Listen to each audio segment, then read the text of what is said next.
प्राप्ती करणं हेच अंतिम उद्देश होतं, म्हणून त्याला आपण भौतिकवाद किंवा सुखवादही म्हणतो. आता आपल्याला पुढे कळेल विवर्तवाद, आरंभवाद, सत्कार्यवाद, बरोबर आहे. हे आपल्याला विषय येणार आहेत पुढे, म्हणजे वेदांतामध्ये सांख्ययोगामध्ये सत्कार्यवाद येणार आहे, न्याय वैशिष्टिकामध्ये आरंभवाद, त्यालाच काय म्हणतात, असत्कार्यवाद. तसं इथं काय असेल, इथे काय असेल म्हटलं मी, नैराश्यवादही म्हणता येईल. अनात्मवाद. हा, अनात्मवाद. इथल्या वादाला नाव आहे अनात्मवाद. आणि तिथंही अनात्मच आहे सर, बरोबर आहे ना. चार वाकण हे दोन्हीचीच तुलना आता करूयात आपण. चार वाकामध्ये आत्मा आहे का? नाही. मग आत्मा नाही, बरोबर आहे. आणि पुनर्जन्म पण नाही, आत्माही नाही, पुनर्जन्मही नाही. यावम जीवेत सुखम जीवेत, जोपर्यंत तोपर्यंत जगा, सुखाने जगा, खा प्या, मौज मजा करा, मेल्याच्या माघारी काही नाही, सगळं सर्व संपत असं म्हणलंय. त्यामुळे त्यांचा सरळ भौतिकवाद म्हणता येईल, त्यामुळे त्यांचा अनात्मवाद म्हणता येईल, बरोबर आहे. परंतु इथे म्हणजे आपण सुरुवातीलाच पाहिलं होतं, आस्तिक नास्तिकतेच्या कसोटी किंवा आस्तिकता नास्तिकता या वर्गीकरण कोणत्या घटकां आधारे केलेलं आहे हे पण पाहिलं होतं आपण. तर मग त्यामध्ये चार घटक घेतले होते आपण. चार घटक होते आस्तिकता किंवा नास्तिकता ठरवणारे. होय. कोणकोणते होते तरी? वेद मान्य, वेद प्रामाण्यवाद ह्याला म्हणायचे, वेद प्रामाण्यवाद. हा, दुसरं त्याच्यानंतर आत्मा मान्य, हा ठीक आहे, आत्मवाद. हा, त्याच्यानंतर देव, ईश्वर. हा, मोक्ष, देव नाही ईश्वर म्हणायचे.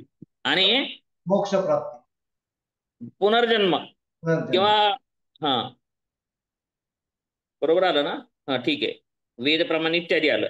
तर त्यामध्ये काहीच मानत नाही, म्हणून प्युअर नास्तिक हे चार वाकच आहे फक्त. याला अर्ध नास्तिक म्हटलं जातं बौद्ध दर्शनाला. याचं कारण फक्त वेद प्रामाण्य मानत नाहीत, परंतु आगम प्रमाण मानतात, उपदेशाला बुद्धांच्या प्रमाण मानतात, एक झालं. त्यानंतर ईश्वर मानत नाहीयेत, बरोबर आहे, आत्मा मानत नाहीयेत. मग आत्मा मानत नाहीत, परंतु काय मानतात, पुनर्जन्म मानतात, मग जन्म मृत्यू मानतात, मग जन्म मृत्यूचं खंड नाही मानतात, बरोबर आहे. मग असं आपल्याला प्रश्न पडला पाहिजे, कारण आपण सुरुवातीला चारवाक दर्शन अभ्यासलेलं आहे, त्यामुळे आपल्याला माहिती आहे अरे आत्माच म्हणजे आहे नाही हे विषय नाही आपल्याला, बरं का. आपल्या बुद्धीचा नाही ते वापर करायचा. म्हणजे त्यांनी कसं पटवून दिले, वकील पत्र घेतलेलं कसं करतात वकील माहिती आहे तुम्हाला? वकील कसे असतात, दोन्ही बाजून, समजा उदाहरणार्थ असं घेऊयात, एक या पक्षाचा आहे आणि हे ए आणि बी दोघाचा वाद आहे, आणि वकील पत्र एच घेतलेलं आहे.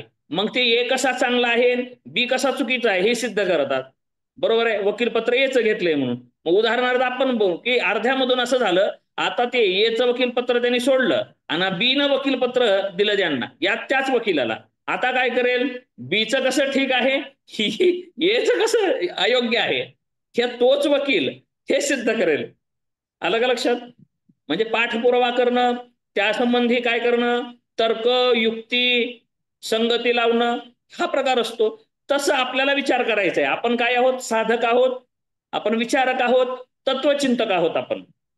तर आपल्याला चारवाक पाहिले आपण त्यांच्या दृष्टिकोनातून, त्यांच्या भूमिकेमध्ये जाऊन आपण पाहायचंय.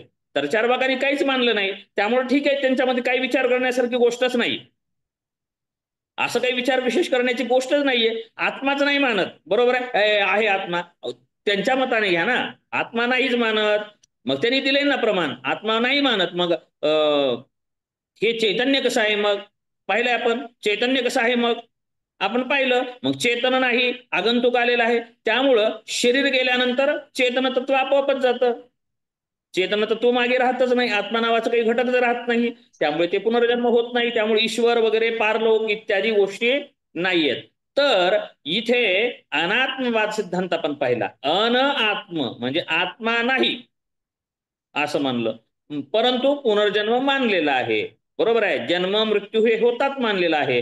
मग ठीक आहे, आस्तिक म्हणू काही म्हणू, परंतु जन्म कुणाचा होतो मग असा प्रश्न येईल ना तिथे. तिथे आत्माचं नाही, शरीरच आहे, त्यामुळे जन्म मृत्यू होणार नाही. मग हे जन्म मृत्यू होतो कुणाचा असा प्रश्न पडायला पाहिजे तुम्हाला. जन्म मृत्यू होतो कुणाचा, कोण येतं जातं, आता शरीर तर नश्वर आहे तिथेही असेल, मग जन्म कुणाचा होतो, शरीर नष्ट होतं ना दुसरं शरीर धारण करतो, न हन्यते हन्यमाने शरीरे, आत्मा मरत नाही, जळत नाही, कुजत नाही, भिजत नाही. नैनम छिन्नन्ति शस्त्राणी नैनम धती पावकः न चैनम क्लेदन्त्यापो न शोषयति मारुतः इत्यादी आपण पाहिलेलं आहे. म्हणजे आत्मा असा आहे. मग काय करतो, तर वस्त्र बदलल्यासारखं शरीराला बदलतो आणि दुसऱ्या शरीराला धारण करतो. कोण? आत्मा हा दुसऱ्या शरीराला धारण करतो. मग इथं दुसऱ्या शरीराला धारण करणारा कोण आहे, असा प्रश्न पडतो. म्हणजे तुम्हाला दर्शन कळालं. आता मी जे प्रश्न विचारले म्हणजे तुम्हाला दर्शन व्यवस्थित कळेल. प्रश्न कळाल्यानंतर उत्तर व्यवस्थित कळेल. ठीक आहे. तर मग यासाठी मग काय म्हणलं यांनी, अनिश्चिततावाद, क्षणभंगुरवाद, क्षणिकतावाद. जगातील प्रत्येक वस्तू म्हणजे सर्व जगतच कसं आहे, क्षणभंगुर आहे, क्षणिक आहे, प्रत्येक क्षणाला बदलणार आहे. म्हणजे कोणतीच गोष्ट, कोणतीच वस्तू जगामध्ये कायम स्वरूपी नाही. आपण योग दर्शनामध्ये पाहिलं होतं, त्रैत, तीन अंतिम तत्व मानले होते. भौतिकवादाने अंतिम तत्व मानले होते. अंतिम तत्व काय मानले होते, जड तत्व. म्हणजेच काय काय आहे चार तिथं, महाभूत, काय महाभूत चार, चार महाभूत. हा ठीक आहे. हे चार महाभूतच सत्य आहेत. अंतिम सत्य चार महाभूत आहेत. म्हणजे जड तरी सत्य आहे. परंतु इथे काय म्हणतात, तुलनात्मक पहा, इथे काहीच सत्य मानत नाही. बरोबर आहे, काहीच सत्य नाही. म्हणजे सगळंच अनिश्चित आहे, सर्वच क्षणभंगुर आहे. म्हणजे कसं आहे, तर कोणत्याही गोष्टीचं वस्तूचं स्वरूप हे प्रत्येक क्षणाला भिन्न आहे. प्रत्येक क्षणाला वस्तूचं स्वरूप बदलतं. म्हणजे वस्तू नवीन आहे, नित्य नूतन वस्तू आहे. म्हणजे एकच वस्तू कायम नाही, म्हणजे नित्यतावाद नाही. आणखी याला काय म्हणायचं, अनित्यतावाद. म्हणजे नित्य वस्तू कोणतीच नाही. म्हणजे आत्मा काल असलेला आज, आजचा उद्या, उद्याचा परवा. तुम्ही मानताना जन्माच्या वेळेस तुम्हीच होतात लहानपणी, आता मोठे झालात परंतु मीच आहे असं वाटतं ना प्रत्येकाला. प्रत्येकाला तर वाटतं का आपणच आहेत जन्मापासून. तर जन्माच्या अगोदरचं माहित नाही, आतापर्यंत तर आपल्याला माहिती आहे ना आपणच होतो लहानपणी. बरोबर आहे. काल रात्री झोपण्यापूर्वी आपण जागे होतो, काल काम केलं, तो व्यक्ती आपणच होतो. आणि आजही आपणच आहोत, आहेत ना आजही. परंतु इथे नाही, ते प्रत्येक क्षणाला बदल आहे. म्हणजे अनात्मवाद म्हणण्यापेक्षा आत्मनित्यतावाद नाही यांच्याकडे. आणखी कसं अर्थ घेता येईल ना, आत्म्याचं नित्यत्व मान्य नाही यांना. मग आत्मा आहेच कसा, तर ते आपल्याला पाहायचं आहे. तर सुरुवात करूयात. आपली प्रस्तावना झाली, अगोदरचं जवळपास कळालंय. आता याप्रमाणे आपण पुढे जाऊयात. तर चार आर्य सत्य आहेत. तर पहिलं आर्य सत्य काय आहे, दुःख. दुःख हेच सत्य आहे. सत्य चारच आहेत, त्याला नाव दिलंय आर्य सत्य. म्हणजे समस्त संसार, समस्त सृष्टी कशी आहे, दुःखमय आहे, दुःखमय आहे. मग याला यामुळेच काय म्हणलेलं, सगळं दुःख आहे बाबा, सुखाचं काहीच नाही.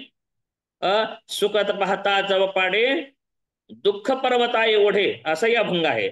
म्हणजे असं तर म्हणलंय कुठं थोडं तर सुख, इथे नाही म्हणलं दुःखच आहे म्हणलं. मग दुःख आहे म्हणल्यानंतर ह्यालाच काय नाव दिलं, नैराश्यवाद. परंतु याच्यावरती आक्षेपाला कसं खंडन केलं, नैराश्यवाद नाही. तर कारण दुसरं आर्य सत्य काय आहे, दुःख समुदाय. दुःख समुदाय म्हणजेच काय, दुःखाचं कारण. बरोबर आहे. पहिलं आहे दुःख म्हणजे रोग, बरोबर आहे. मग दुसरं काय आहे, त्या रोगाचं कारण, त्या दुःखाचं कारण. मग कारण एक नाहीये, कारण एक नाहीये, कारण किती आहेत, अनेक आहेत. म्हणून त्याला काय म्हणलं, दुःख समुदाय म्हणलं.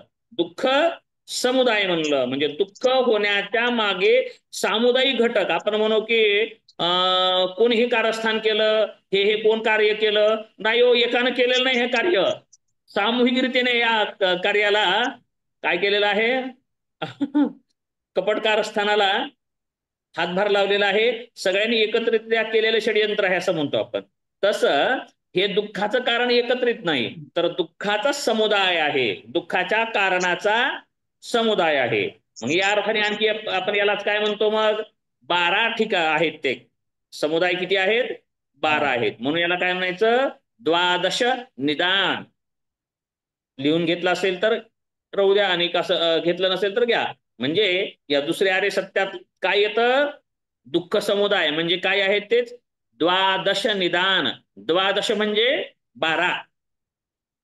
बरं का? 12 निदान. निदान म्हणतो आपण, निदान लागलं. निदान माहितीये ना, रोगाचं निदान. डॉक्टर आहेत, मला माहिती असेल. रोगाचं निदान लावलं जातं. म्हणजे काय? तर रोगाचं कारण शोधलं जातं आणि त्यानंतर त्यावरती परत उपाय शोधला जातो. रोग आहे दुःख, दुःख नावाचा रोग आहे. त्या रोगाचे कारणमीमांसा. ती कारणमीमांसा म्हणजे काय आहे? तर दुःखाचा समुदाय आहे. त्याचं नाव आहे द्वादश निदान. द्वादश निदान म्हणजे 12 निदान सापडले. दुःखाचे कारण किती सापडले? 12 कारण सापडले दुःखाचे महात्मा बुद्धांना. मग आता ते 12 कारण 12च्या 12 सुरुवातीलाच आहेत का? मग त्याचा क्रम कसा आहे? हा आजचा तास आहे आपला. आजचा पाठ हाच विषयाचा आहे बरं का? तर हे 12 जे आहेत, 12च सांगणार आहेत हे फक्त कारण आपण. जे 12 जे आहेत ते कसे येतात, कोणत्या क्रमाने येतात, कशा क्रमाने येतात आणि त्यांचा अर्थ काय आहे बरं का? तर त्याचा अर्थ काय आहे ते आपल्याला पाहावयाचं आहे. ठीक आहे? आहेत का नाही उपस्थित? कळना गेलंय का माझं? व्यवस्थित आहे ना? होय होय ठीक आहे. होय सर. हो हो सर. हो सर, हो सर. हा हा तर काय आहे? 12 कारण आहेत, 12 निदान झाले. मग ते 12 कारण आहेत ते कधीही कोणते आहेत का? कोणालाही कधीही लागू केलं तर चालेल का? नाही. तर त्याचा एक निश्चित क्रम आहे आणि हे निश्चित क्रमानेच हे काय आहे तर दुःखाची कारण आहेत. दुःखाची कारण म्हणजे जे समस्त सृष्टी दुःखमय आहे तर त्या दुःखाचं कारण सांगणार आहे. तर आपण ते पाहूयात. एकदा मी स्क्रीनवरती घेतलं होतं सुरुवातीला, आणखी परत घेतो. आपल्या ग्रुपवरती टाकलंय बरं, ते ग्रुपवरतीही दाखवलं होतं. ठीक आहे, दिसत आहे स्क्रीन? हो दिसते. हा तर आपल्या अभ्यासक्रमामध्ये काय? जीव, जगत, ईश्वर, अविद्या. तर त्यापैकी अविद्या ही कळेल आपल्याला आणि जीव ही कळेल इथे कसं आहे ते. जीव नंतर पाहूयात आपण. आता काय पाहणार आहोत? द्वादश निदान. हे गोष्ट कळाल्यानंतर आपण जीव जगत अशा स्वरूपात हे करू. कोण आहे कविता ताई? रेखा ओढू नका तुम्ही. मला करता येत ना, तुम्हाला कसं करता येते की? तर आपण काय चुकून लागलं बट. हा ठीक आहे. मला करता आलं असतं तर मी इथं स्क्रीनवरती खुणा केल्या असत्या ना बोलत असताना. मला येत नाही, तुम्हाला यायला लागलं. काय करावं? रोज करतात कोणीतरी करतातच तसं. ठीक आहे. सर समोर त्याच्यावर मार्कर दिलेला आहे सर. हा त्याच्या समोर मार्कर दिलेला आहे म्हटलं कोपऱ्यात. बॉटमला जो लेफ्ट साइडला स्क्रीन वरती आहे सर. लेफ्ट साइडला सर, खाली बघा. बॉटमला लेफ्ट साइडला आहे की सर्कल मध्ये सोपं आहे पेन की? दाखवलाय. हो आला लक्षात आलं. काही वेळेस लहान दिसतं सर, ते मोठं करण्यासाठी डबल क्लिक केल्यावर वाचता येतं. करता आलं. ठीक आहे असो. तर आपण काय पाहतो आता? द्वादश निदान पाहत आहोत आपण. 12 निदान, द्वादश निदान म्हणजे. तर त्यामध्ये आपण लिहून घेतलं होतं. एक आहे अनुलोम पद्धतीने आणि एक प्रतिलोम पद्धतीने. अनुलोम म्हणजे वरून खाली आणि प्रतिलोम पद्धतीने म्हणजे खालून वरी. बरोबर आहे? याप्रमाणे आपण पाहिलं होतं. बरोबर आहे? लिहिलंय ना आपण? तर आता हे दुःख आहे, समस्त दुःख आहे, परंतु महात्मा बुद्धांनी प्रतिलोम पद्धतीने सांगितलेलं आहे. महात्मा बुद्धांनी कसं सांगितलंय? प्रतिलोम पद्धतीनेच सांगितलेलं आहे. तर आपण काय म्हणलं? पहिलं आर्य सत्य काय आहे? समस्त जग काय आहे? दुःखमय आहे. म्हणजे सत्य काय आहे? दुःखच सत्य आहे, पहिलं आर्य सत्य. मग आता हे दुःख म्हणजे काय आहे? त्यात मग आपण पाहू, एक श्लोक आहे. जन्म दुःखम, जरा दुःखम, जाया दुःखम पुनः पुनः, अंतकाले च महादुःखम, तस्मात् जागृही. जन्माचं दुःख आहे, परत मग जीवन जगताना दुःख नाही का? जन्मते वेळेसही दुःखच आहे. आता ते कसं काही सांगायचं कारण नको. कीर्तनकार सांगतात, ज्ञानेश्वरीमध्ये सांगितलंय, गर्भामध्ये कसं असतो, मातेच्या उदरामध्ये कसं राहावं लागतं, काय काय त्रास होतात, जन्म होते वेळेस कसे त्रास होतात, इत्यादी इत्यादी समजून घ्या. असे त्रास होतात. त्यानंतर जन्म झाल्यापासून पुन्हा कित्येक त्रास आहेत. भूक लागते, रडावं लागतं, बरोबर आहे. तहान लागते, रडतात. तहानेचे भुकेचं व्याकुळ होणं, त्यानंतर प्रतिकूल अनुकूल परिस्थितीमुळे सुख दुःख हे यायला लागतात. सतत सतत दुःख व्हायला लागतात. म्हणजे दुःख कधी शमत नाही. दररोज प्रतिक्षणाला दुःख आहे.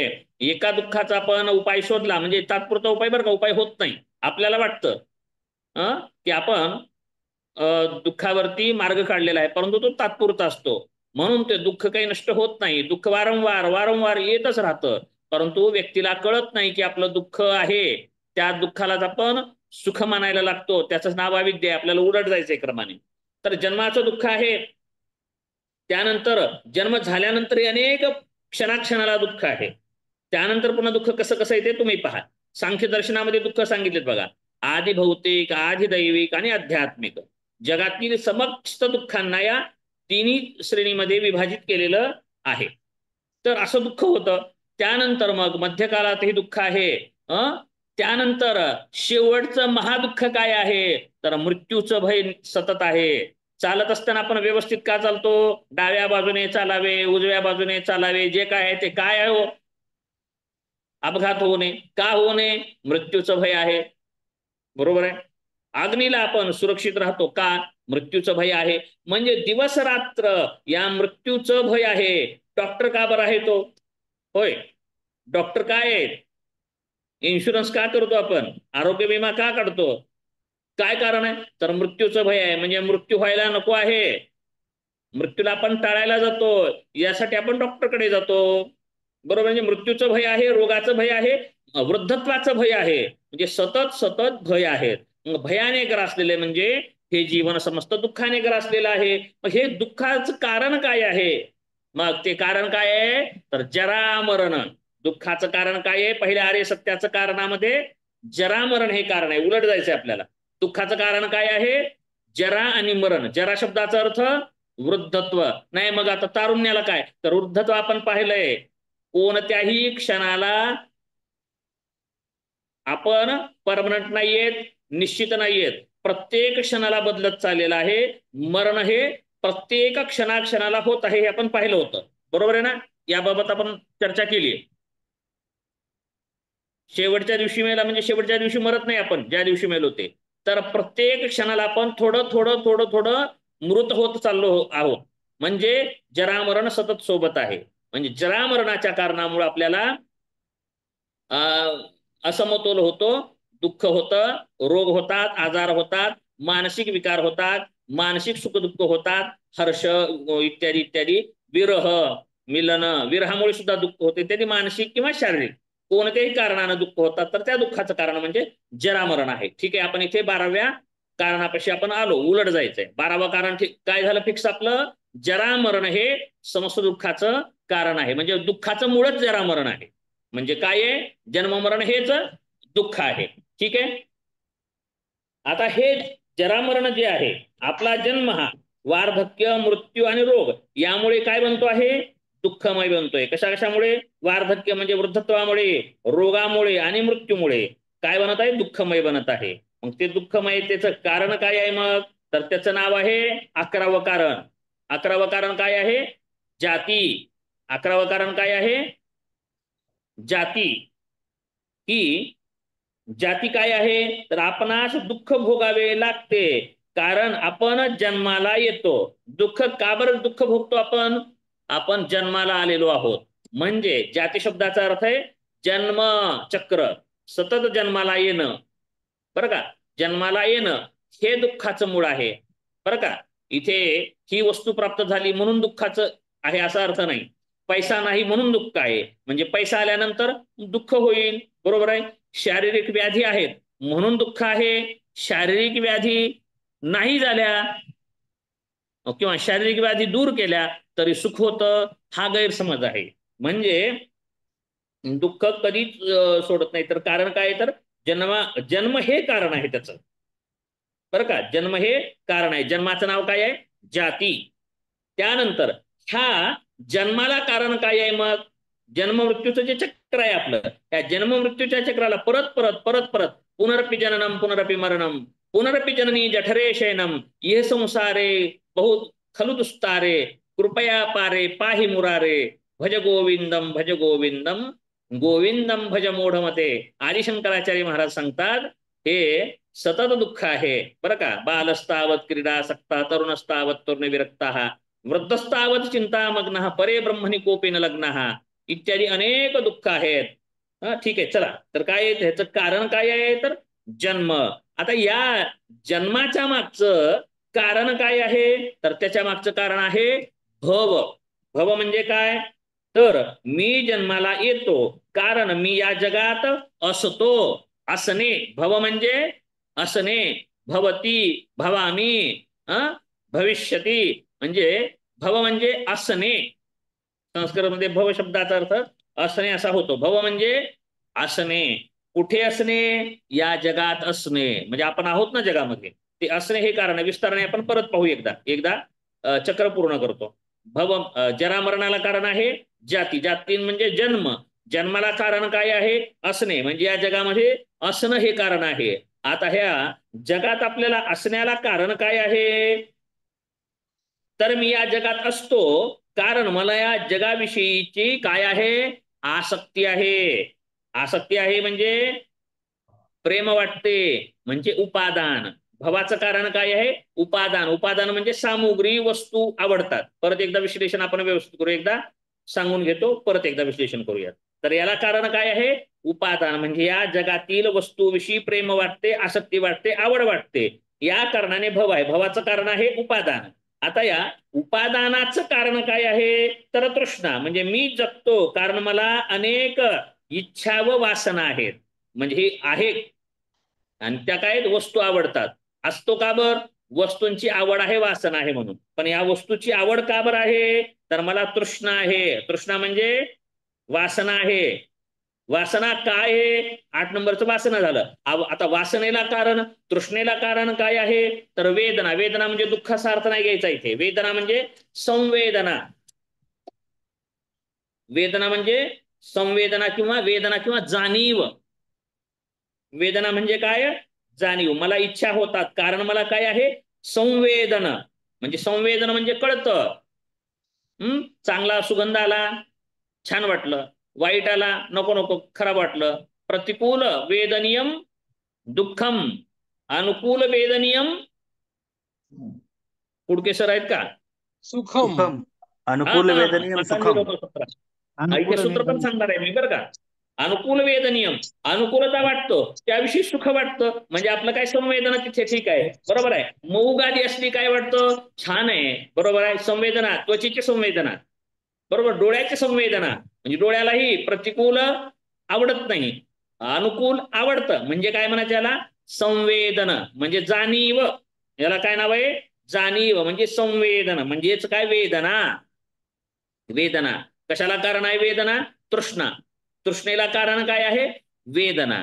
आता वेदनेला कारण काय आहे स्पर्श. आता स्पर्श शब्दाचा अर्थ आपण स्पर्श करणे हात लावणे असा अर्थ घेतो. म्हणजे स्पर्श शब्दाचा अर्थ इंद्रियाशी संबंध. मला संवेदन होते कारण माझा जगाशी संबंध येतो. म्हणजे जगाशी म्हणजे इंद्रियामार्फत बरं का. आपण इंद्रियांमार्फत जे स्पर्श होतो म्हणजे मन. आपण इंद्रिय सन्निकर्ष पाहिलं होतं आपण मन आणि चित्ताचा बदल पाहत असताना तसं. तर इंद्रिय सन्निकर्ष म्हणजे स्पर्श. आणखी परत घेणार आहे मी बरं आज हेच घेणार आहे दुसरा विषय नाही घेणार. स्पर्श प्रश्न आले तरी थांबा. स्पर्श कारण आहे. स्पर्शाला कारण काय आहे तर षड आयतन. स्पर्श म्हणजे इंद्रिय सन्निकर्ष बरं का. विषयांशी इंद्रियांचा सन्निकर्ष याचं नाव आहे स्पर्श. आता या इंद्रिय सन्निकर्षाला या स्पर्शाला कारण काय आहे तर काय आहे तर षड आयतन. षड शब्दाचा अर्थ आहे 6. आयतन म्हणजे असणारे समुदाय 6 आहेत कारण बरं का. म्हणजे समुच्चय एकाला षडायतन म्हणले. षडायतन म्हणजे काय तर 5 ज्ञानेंद्रिये आणि 1 मन याला मिळून 6 म्हणलंय बरं का. इंद्रिय आणि मन हे मिळून काय झाले षडायतन. आता मग उलट जावा लगेच बरं का. षडायतन म्हणजे 5 ज्ञानेंद्रिय आणि 1 मन आहे. याच्यामुळे काय झाला स्पर्श. कशाशी स्पर्श झाला इंद्रिय सन्निकर्ष. बरं का. इंद्रिय सन्निकर्षातून काय आलं? वेदना. वेदनेतून काय आलं? तृष्णा. तृष्णेतून काय आलं? असं उलट जाता येईल. तर आपण अनुलोम पद्धतीने जाता येईल. आपण प्रतिलोम जात आहोत, उलट दिशेने कारणाकडे जात आहोत. तर स्पर्शाला कारण षड आयतन. षड आयतन म्हणजे ज्ञानेंद्रिये आणि कर्मेंद्रिये आहेत. आता या ज्ञानेंद्रिये कर्मेंद्रिये असण्याला काय कारण आहे? तर या जगाशी माझा संबंध येतो. कारण हे कसं आहे? जग कसं आहे? नामरूपात्मक आहे. नामरूप. कशाला नामरूप प्राप्त झालेलं आहे? या कशाला? षडायतन रूपी म्हणजे पंचस्कंध. इथं नामरूपाचं आपण विश्लेषण करणार आहोत. नामरूप कशाला प्राप्त झालंय? पंचस्कंध. बरं का. पंचस्कंध म्हणजे 5 हात किंवा 5 भागांनी युक्त असणार काय आहे? देह आहे. आणि त्यालाच नाव आत्मा आहे. बरं का.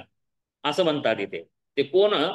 आपल्याला उद्या जीव पाहत असताना तो विषय आपण घेणार आहोत. तर नामरूप आलं. नाम आणि रूप. रूपालाच नाम प्राप्त झाले. रूपाला म्हणजे एका विशिष्ट रूपाला, जे एक विशिष्ट रूप आहे, आपला आकार आहे, आपले जे विशिष्ट क्षेत्रफळ आहे, तेवढ्या शरीराला रूपालाच नाव प्राप्त झालं. राम, श्याम, हे जे जे आहे ते, बरोबर आहे. ते नामरूप म्हणायचं. नामरूपापासून काय झालं? षडायतन. षडायतनापासून स्पर्श. तर आता उलट जाऊ. स्पर्शकाला कारण आहे षडायतन. षडायतनाला कारण आहे देह. देह म्हणजे नामरूप. आता त्या नामरूप निर्मितीला कारण काय आहे? तर विज्ञान. त्या नामरूपाला कारण काय आहे? विज्ञान. मी एक जाणणारी व्यक्ती असल्याने माझा रूपात्मक जगाशी संबंध येतो. मला जाणीव असल्याने मी ज्ञाता भोगता असल्याने मला हे जग समजू शकते. म्हणजे विज्ञानाद्वारे काय होतं? मी ज्ञाता आहे, मी जाणणार आहे, मी असणार आहे, ही मीची जी जाणीव आहे, अहम म्हणल्यासारखं, ते म्हणजे काय आहे? विज्ञान आहे. हे विज्ञानच आहे बरं का. जन्म मृत्यूला कारण आहे विज्ञान. आपण पुढे पाहूयात. विज्ञानाद्वारेच जन्म मृत्यू होतो, आत्मा नाही. आत्मा म्हणजे विज्ञानच आहे. इथे विज्ञानामुळेच हे होतं. इथे वर्तमान भविष्य भूत केलेला आहे तोही भाग. ठीक आहे. हे काय आहे? विज्ञान आहे. आणि विज्ञान कशामुळे आहे? तर विज्ञान कशामुळे आहे? तर संस्कारामुळे आहे. संस्कार म्हणजे अनुभूत साठवलेले संस्कार. साठवलेले संस्कार, त्याला आपण आशय म्हणतो. कर्माचे संस्कार इत्यादी संस्कार आहेत. तर हे संस्कार कशाला संस्काराला कारण काय आहेत? संस्कारामुळे विज्ञान तयार झालं. विज्ञान म्हणजे आत्मा. बरं, आत्मा म्हणजे आत्मा म्हणायचं नाही बरं का. उगाच समजवण्यासाठी सांगितलं मी तुम्हाला. समजवण्यासाठी विज्ञान म्हणजे आत्मा म्हणलं मी, बरं का. आत्म्यापासून जन्म वगैरे होतं म्हणून. तर जन्माला कारण आहे संस्कार. संस्काराला कारण काय आहे? तर अविद्या. अविद्या काय आहे? सूत्र पातंजली योगदर्शनाचं कोण सांगेल?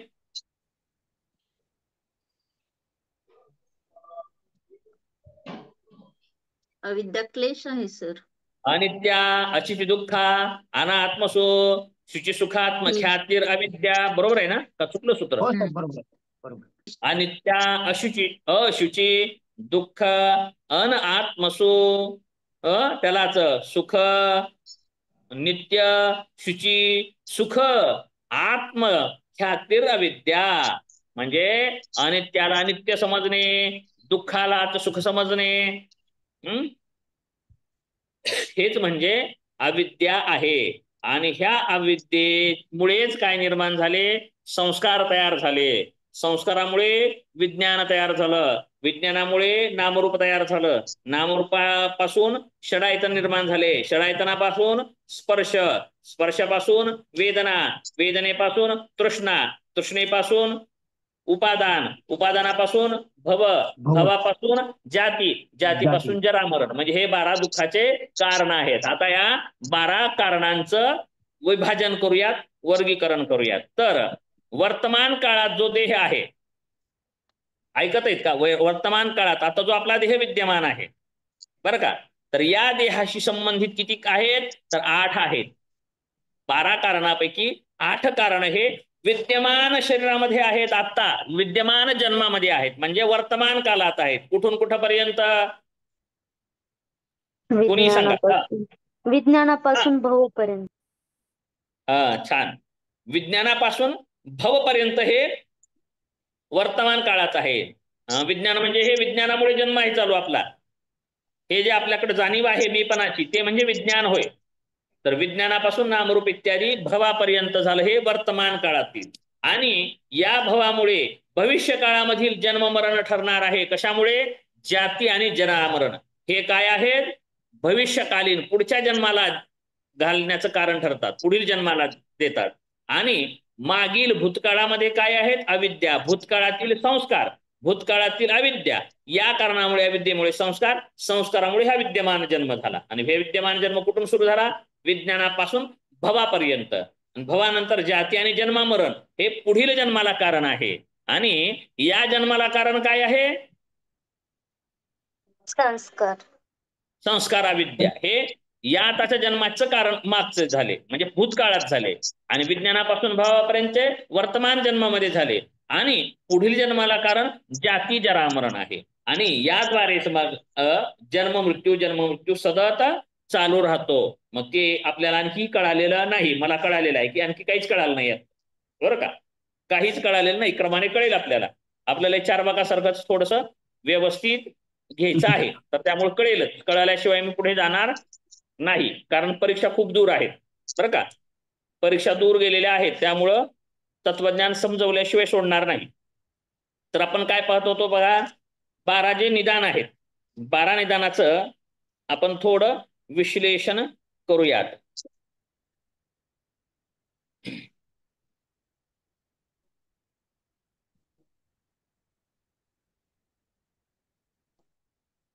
संपूर्ण हे दुःख जे आहे, ह्या दुःखाला कारण आहे जाती. जातीला कारण भव, भवाला कारण उपादान, उपादानाला कारण तृष्णा, तृष्णेला कारण वेदना, वेदनेला कारण स्पर्श, स्पर्शाला कारण षडायतन म्हणजे 5 ज्ञानेंद्रिय 1 मन. त्याला षडायतनाला कारण नामरूप, नामरूपाला कारण विज्ञान, विज्ञानाला कारण संस्कार, संस्काराला कारण अविद्या. पाठ करा बरं. असं असं पाठ करा. हे क्रम झाला. आता ह्या सर्वांचं विश्लेषण आपण थोडस व्यवस्थितरित्या करू. हो, 1 मिनिट. हा, करतो मी, तुम्हाला कॉल करतो, फोन करतो. जाती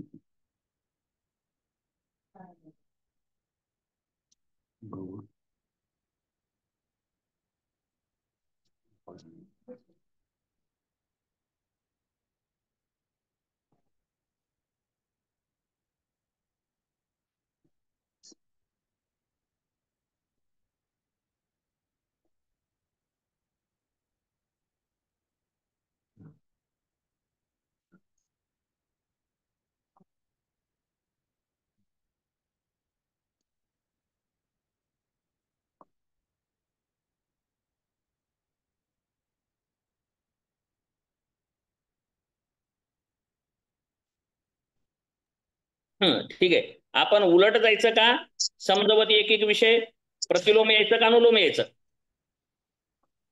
एक एकाची व्याख्या करूयात आपण. सर अनुलोम नाही या पूर्वजन्मापासून घेऊया सर. अनुलोम येऊया. ठीक आहे. अविद्या, अविद्या कळालं. अनित्या, अशुची, दुःख, अनात्मसु, नित्य, शुची, सुख, आत्मख्यातीर अविद्या. बरोबर आहे. तर हे अविद्येचं सूत्र आहे. याप्रमाणे अविद्या आहे जे खरं नाही ते खरं वाटणं, अनात्म आहे ते आत्म वाटणं, म्हणजे दुःखालाच सुख मानणं. कारण सुख नाहीच आहे. कारण सिद्धांतच काय आहे? सर्व जगत हे दुःखमय आहे. म्हणजे दुःखच हे पहिलं आर्य सत्य आहे. म्हणजे दुःखच आहे. परंतु मग आपल्याला दुःख वाटतं का? सतत वाटत नाही. दुःख का दिसलं नाही आपल्याला? का दिसत नाही? तर त्याचं कारण काय आहे? दुःखाची जाणीव न होणं. तर दुःखामध्येच आपल्याला सुखाची अनुभूती येणं, सुखाचीच अनुभूती येणं, सुखाचीच आपल्याला आवड निर्माण होणं आणि सुखमयता वाटणं. सुख वाटणं हे कारण कशाचं आहे? तर अविद्येमुळे होतं. सुख वाटायला लागतं. जे दुःख आहे त्यालाच सुख वाटायला लागणं म्हणजेच नाव काय आहे? अविद्या. म्हणजे वास्तविक स्वरूप न दिसणं, जी वस्तू जशी आहे तशी न दिसणं, याचंच नाव अविद्या आहे. त्याचंच नाव माया आहे. त्याचंच नाव इतर ग्रंथामध्ये त्याला माया म्हटलेलं आहे. तशी ही अविद्या आहे. अविद्येलाच आणखी नाव काय म्हणता येईल? अज्ञान. अविद्येलाच काय म्हणता येईल? अज्ञान. म्हणजे अज्ञान आहे. हे अज्ञान समस्त या द्वादशाचं कारणाचं मूळ कारण आहे. द्वादश निदानाचं मूळ कारण काय आहे? अविद्या. म्हणजे अविद्या नष्ट झाली तर सगळे कारण नष्ट होतील. आपल्या क्लेशामध्ये सुद्धा कसे 5 क्लेश? अविद्या, अस्मिता, राग, द्वेष, अभिनिवेश, पंचक्लेश. लय झालं हे. विद्येला जननी म्हटलं आहे ना म्हणताय? सर्व क्लेशांची. काय म्हणतायत? कोण बोललं का? मी म्हटलं सर अविद्येला जननी म्हटलं आहे. हो, सर्व क्लेशाची जननी म्हणजे समस्त दुःखाची जननी ही अविद्या आहे. आणि ती अविद्या, मूळ क्लेश हा अविद्याच आहे. योगदर्शनानुसार पाहू आपण थोडस. मूळ क्लेशच काय आहे तर अविद्या हाच क्लेश आहे. आणि ह्या अविद्येचं तर आपण सूत्र पाहिलं. आणि अविद्येमुळेच अविद्या क्षेत्रम उत्तरेशाम प्रसुप्त तनो विच्छिन्नोदाराणाम. प्रसुप्त वासना, तनुवासना, विच्छिन्न वासना आणि उदार वासना या 4 प्रकारच्या वासना हे कशापासून निर्माण होतात? अविद्येपासूनच तयार होतात. आणि त्यातूनच पुन्हा अविद्येमुळे काय होतं? अस्मिता. अस्मिता म्हणजे अस्मी. अस्मी शब्दाचा अर्थ असणे. आपण आहोत याची जाणीव, विज्ञान बरं का, हे सुद्धा अविद्येमुळेच झालेलं आहे. असणे, आपल्याला वाटतं मी आहे. मी कोण आहे? वास्तविक स्वरूप कळतं का? आहे कळतं आपल्याला सर्वांना. सर्वांना माहिती आहे ना आपण आहे हे माहिती आहे. अस्मिता अविद्येपासून काय झालेली आहे? अस्मिता. अस्मिता म्हणजे अस्मिता, असणेपणा. असणेपणा किंवा आहेपणा. तुम्हाला वाटतं मी आहे काय? अहमची भावना. अहमची भावना म्हणजे असणेपणाची भावना, मी असण्याची भावना बरं का. अहंकार म्हणलो नाही शब्द, कारण अहंकार म्हटलं की लोकांना काय वाटतं? अहंकार म्हणजे गर्व या अर्थाने घेतात. इथे तसा अर्थ घ्यायचा नाही बरं का. अस्मी म्हणजे असणेपणाची भावना, म्हणजे मी आहे हे कळतं ना आपल्याला. तुम्ही आहात, प्रत्येक जण आहे ना. मी काळा आहे, मी गोरा आहे, मी उंच आहे, मी ठेंगू आहे, मी डॉक्टर आहे, मी इंजिनियर आहे, मी शिक्षक आहे, मी धार्मिक आहे, मी अधार्मिक आहे, मी ह्या आहे, मी तो आहे, माझं नाव हे आहे. हे जे जो आहे तो असणेपणाचा जो आहे तो खरा आहे का? असणेपणाची जाणीव आहे, परंतु जो आहे त्याची जाणीव आहे का आपल्याला? आपण आपल्याला काय समजतोय? आपल्याला काय माहिती? आपण आहे म्हणून माहिती आहे. मला अज्ञान सांगायचंय, अज्ञानानं अविद्या सांगतोय बरं मी. अज्ञान अविद्या म्हणजे काय हे सांगायचंय मला. आहे हे कळालं आपल्याला. सर ह्यामधलं भव आणि हे एकसारखं आहे का? भव म्हणजे पण असणंच ना सर? नाही, परत सांगतो, तिथे जाऊयात आपण एकदा. हे अविद्या करून आता अनुलोम पद्धतीने जाऊया. पुन्हा वाटलं तर आणखी परत येऊया.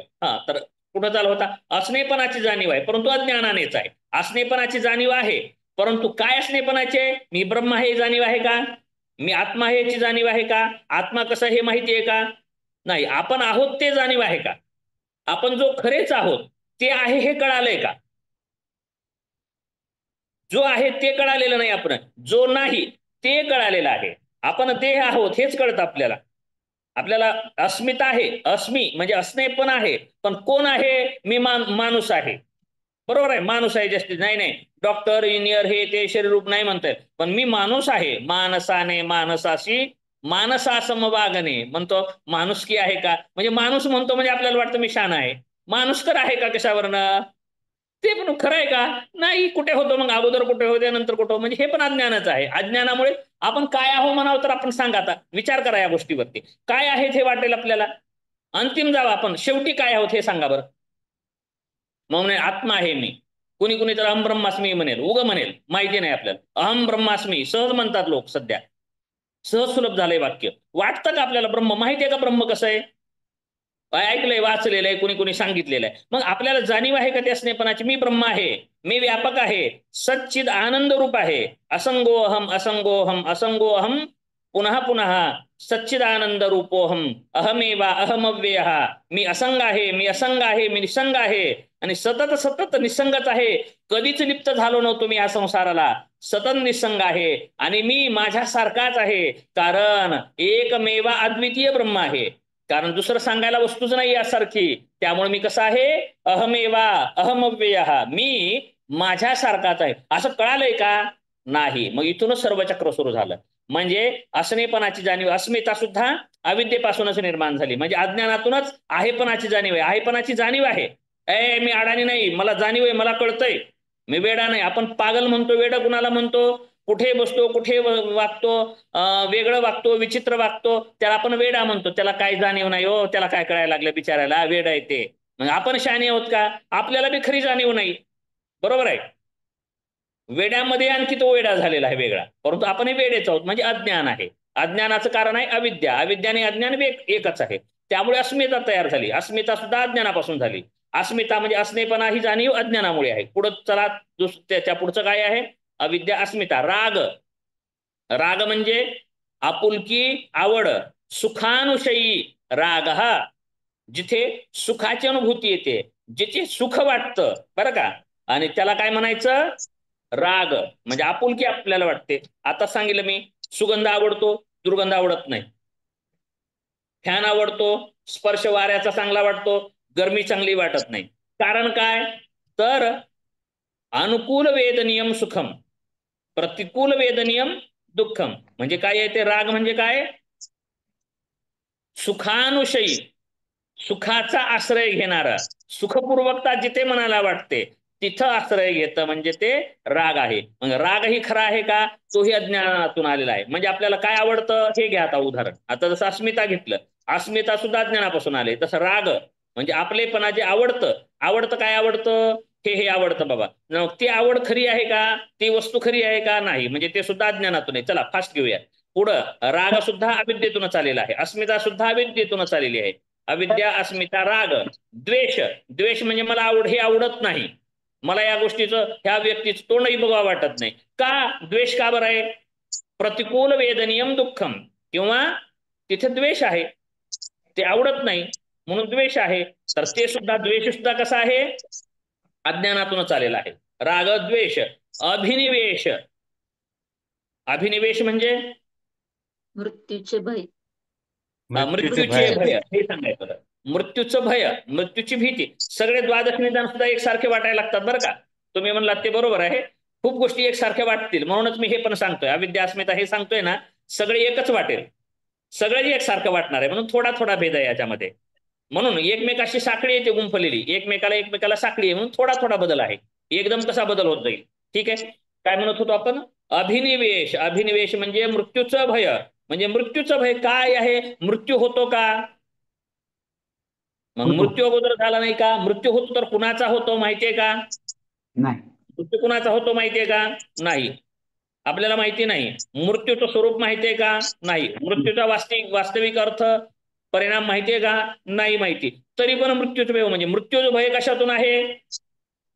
अज्ञानातूनच आहे. मग असणेपणाची जाणीव कशातून आहे? अज्ञानातून आहे. चांगलं वंगळ हे जाणीव सुद्धा कशातून आहे? अज्ञानातून आहे. आणि ह्याचंच नाव अविद्या आहे. याचंच नाव अज्ञान, अविद्या, माया. वेगवेगळ्या दर्शनकारांनी वेगवेगळं सांगितलं असेल, परंतु अविद्येचा अर्थ इथे असाच आहे. ठीक आहे. अविद्या कळाली. ही अविद्या आपल्यात विद्यमान आहे का? आहे. सर्वांमध्ये विद्यमान आहे ना. आपल्याला सुख कुठंतरी वाटतं, दुःख कुठंतरी वाटतं का? जर आपल्याला कुठं सुख, मग भगवद्गीतेतील श्लोक आहे बघा. कोणता श्लोक आहे? स्थितप्रज्ञासंबंधी बघा. दुःखेषु अनुद्विग्न मनः, सुखेषु विगत स्पृहः, वितराग भय क्रोधाः, स्थितिधीर मुनिरुच्यते. तो स्थितप्रज्ञ आहे, तोच मुनी आहे. मग त्याला सुखाची इच्छा नाही, म्हणजे द्वेष पण नाही, आणि सुखाची लालसा नाही, म्हणजे सुख पण नाही, दुःख पण नाही. तथा मानापमानयो. मान पण कळत नाही, अपमान झालेला पण कळत नाही. असं आहे का? कोण सांगा इथे? मान पण कळत नाही, अपमान पण कळत नाही, असं आहे का कोणी? नाही. म्हणजे आपण अज्ञानी आहोत. मग बरोबर आहे, आपण स्थितप्रज्ञ नाही आहोत. म्हणजे आपल्याला रागद्वेष आहे. एक वस्तू आवडते, एक वस्तू आवडत नाही. एक व्यक्ती आवडतो, एक व्यक्ती आवडत नाही. बरोबर आहे. ऐश्वर्य आवडतं, गरिबी आवडत नाही. आणि यातली भाजी काही काढून. हो ठीक आहे, ठीक आहे. असो, म्यूट करा, म्यूट. म्हणजे आपल्यात हे अज्ञान विद्यमान आहे, हे फायनल झालं. पुढे जाऊयात. अज्ञान सर्वांमध्ये आहे. जे जन्माला आलेत आणि सुखदुःखाला कारण आहे, हे जे चक्रामध्ये पडले, त्याचं सर्वाचं मुख्य कारण काय आहे? म्हणजे अज्ञान, अविद्या. हे ठरलं इथे आपल्याला. हे झाला विषय, बस झालं. म्हणजे सर्वाचं कारण काय आहे? अविद्या. अविद्येमुळेच आपल्याला सुख पण वाटतं, दुःख पण वाटतं, चांगलं वाटतं, वंगळ वाटतं. हे कशाची काय? चांगले वंगळेपणा कशातून आला आपल्याला? खोटं आहे हे. चांगलं पण नाही जगात काही. इथे काय आहे, सगळे जगत दुःखमय आहे हो. आर्य सत्य काय सांगतं, सगळी सृष्टी दुःखमय आहे. मग आपल्याला वाटतं का, नाही नाही मध्ये मध्ये सुख वाटतंय आपल्याला, आणि असं कसं होतंय, सुख वाटतंय, आनंद वाटतोय, मग हे तर अज्ञानामुळे वाटतंय. अज्ञान आहे याच्या मागचं कारण. ठीक आहे. मग चांगले पण आपण नाही नाही जगात वंगळीचे लोक नाहीत, चांगले पण आहेत. मग वंगळे तरी दिसले ना, मग सगळे चांगले दिसतात का, नाही. मग सगळेच वंगळे तर आहेत का, नाही. मग असं काय, अज्ञान आहे याच्या मागचे कारण. प्रत्येक जगातील वस्तू आवडतात असं नाही, आणि सगळ्याच वस्तू आवडत नाहीत असंही नाही. म्हणजे काय आहे, अज्ञान आहे. बरोबर आहे. त्यानंतर जगणं राहावं वाटतं, जिवंत राहावं वाटतं आपल्याला. पोळलं तरी आपण असं करतो, ऊस करतो लगेच, काहीतरी पोळू द्या, का पोळलं तर काय व्हायला लागलं, नाही नाही मृत्यूचं भय आहे. उंचावून उडी घ्या बरं, कुठून पडण्याची भीती आहे आपल्याला, पाय निसटण्याची भीती आहे, का मरणाचं भय. म्हणजे असणं आवडतं. बरं का, अस्मिता आणि अभिनिवेश हे दोन सांगायचे मला. रागद्वेष असे विरोधी दोन हे अज्ञानामुळेच आहेत. तसं पहिलं दुसरं काय क्लेश, अस्मिता. अस्मि म्हणजे असणे, असणेपणा आवडतो, असावं वाटतं, म्हणजे सतत राहावं वाटणं म्हणजे अस्मिता आहे. आणि अभिनिवेश म्हणजे नसणेपणा आवडत नाही, म्हणजे मृत्यू हे आवडत नाही. मृत्यू म्हणजे काय, आपण नसणार आहोत कधी तर जगामध्ये, हे कल्पना करून बघा, आवडतं का आपल्याला, नाही आवडत. परंतु असावं वाटतं, नसावं वाटत नाही, म्हणजे दोन्ही पण अज्ञान आहे. म्हणजे असणेपणाही अज्ञानातूनच आहे तर खरं आहे का, नाही. आणि नाही तर खरं आहे का, ते पण खरं नाही. दोन्ही पण खरं नाही. जे खरं नाही तेच खरं वाटणं म्हणजेच अविद्या होय. जे नाही ते आहे वाटणं आणि आहे ते नाही वाटणं म्हणजेच अविद्या होय. आणि ह्या समस्त दुःखाचं कारण काय आहे, दुःखाचं मूळ काय आहे, तर अज्ञान आहे, अविद्या आहे. तर आता ही अविद्या कधीपासून आहे, अनादि काळापासून आहे. आपल्या कधीपासून आहे तर काही सांगता येत नाही. किती जन्म झाला फेरा, गणित नाही जी दातारा, पडलो आवर्ती भोवरा, बहु थोरा उळसिया. किती बहुत जन्म अंती जन्मला सेनरा, कित्येक जन्म झालेले आहेत, एक एक योनी, कोटी कोटी फेरा, मग लागे वारा मनुष्य देहा. मनुष्य देह कोटी कोटी वेळा एकेका योनीमध्ये फेरा झाल्यानंतर, करोडो जन्मानंतर प्राप्त झालेला आहे. आणि तिथं सुद्धा आपल्याला अज्ञानानेच गवसणी घातलेली आहे, आणि तिथं आपल्याला विवेक नाहीये, कळत नाहीये. त्यामुळे ही अविद्या किती काळाचे, अनादि काळापासून आहे अशी अविद्या. कधीपासून आहे, मग हेच अविद्या आपल्याला जन्ममरणाला कारण होते. म्हणजे ही अविद्या कधी आहे, भूतकालिक आहे. ही अविद्या भूतकालिक आहे, अगोदरचीच आहे अविद्या. म्हणजे आता विद्यमानपर्यंत यायच्या, आपण जे विचार या जन्माचं करत आहोत ना, म्हणजे अगोदरच्या जन्मात अविद्या होती. अविद्येचेच काय झाले होते आपल्याला, संस्कार. आता संस्काराने इथं वेदना एक वाटेल बरं का, बरं का, संस्कार वेदना पण एक वाटू शकतं. तिथे व्याख्या करत असताना पाहू, म्हणजे सगळ्या गोष्टी एकसारख्याच वाटणार आहे तिथे. संस्कार संस्कार आहेत ते अविद्येमुळे, वर्तनामुळे, जन्ममरणामुळे अनेक अनेक जन्माचे काय झालेले संस्कार झालेले आहेत. ते संस्कार विद्यमान राहतात आणि अविद्येमुळे संस्कार तयार होतात, आणि ते संस्कार कशाला जन्म देतात, विज्ञानाला जन्म देतात. म्हणजे बुद्धाच्या म्हणण्यानुसार अविद्या हे समस्त जागतिक दुःखाचं मूळ कारण आहे. अविद्या हे समस्त जगातील समस्त दुःखाचं कारण हे अविद्या आहे. अविद्येच्याच कारणाने सर्व हे दुःखात्मक जग असणार हे सुखात्मक वाटायला लागतं असं बुद्ध सांगतात. जे सर्व आर्य सत्य काय आहे, सर्व सृष्टी दुःखमय आहे, परंतु सुखमय वाटायला लागते हे कारण आहे अविद्या. ह्या अविद्येच्या कारणामुळे समस्त सृष्टी दुःखमय असलेली सुखमय वाटायला लागते. आता ह्या ज्ञानाचा अभाव म्हणजे अज्ञान, या ज्ञानाचा अभाव म्हणजे अवास्तविक वस्तू को वास्तविक समझकर उसका मूल्यांकन करना है, बरं का. आणि याच गोष्टीतून अविद्या आहे, अविद्येतून संस्कार निर्माण झालेले आहेत. संस्कारापासून संस्कार हे कधीचे आहेत, आपल्याला पूर्वजन्माचे संस्कार आहेत.